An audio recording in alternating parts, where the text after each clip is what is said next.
если хотите, нашей страны, Российской Федерации, как демократического, правового, федеративного государства.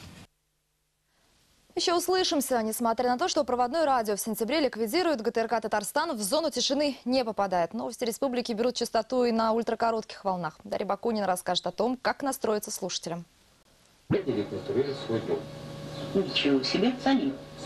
Любимые передачи уйдут из домашних проводных радиоприемников, но останутся в общем ФМ-потоке. Найти республиканскую станцию можно и на ультракороткой волне, и на длинной. Правда, той части радиослушателей, которые в сентябре останутся без проводного радио, придется обзавестись переносным приемником.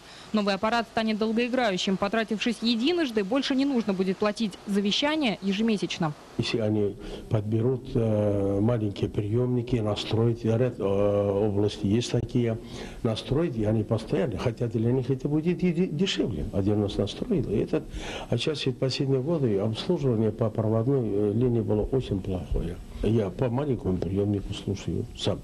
Привыкнуть, ну, для этого, видимо, надо как-то психологически.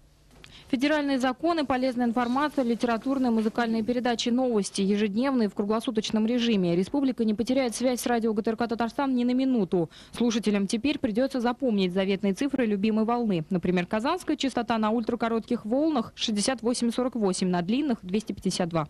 Это мощный передатчик, 150 киловатт, и поэтому охват достаточно большой на этих частотах.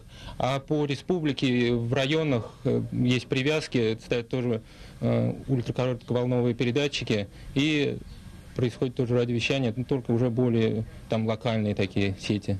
Специально для наших зрителей, радиослушателей, мы выяснили среднюю цену переносных радиоприемников по Казани.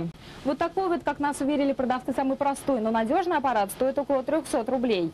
Радиоприемники есть на прилавках в каждом магазине бытовой техники. Главное не ошибиться с частотным диапазоном. Для того, чтобы поймать волну радио ГТРК «Татарстан», нужно, чтобы шкала приемника начиналась с 64. Дарья Бакунина, Арат Мухамедзянов, Вести, Татарстан.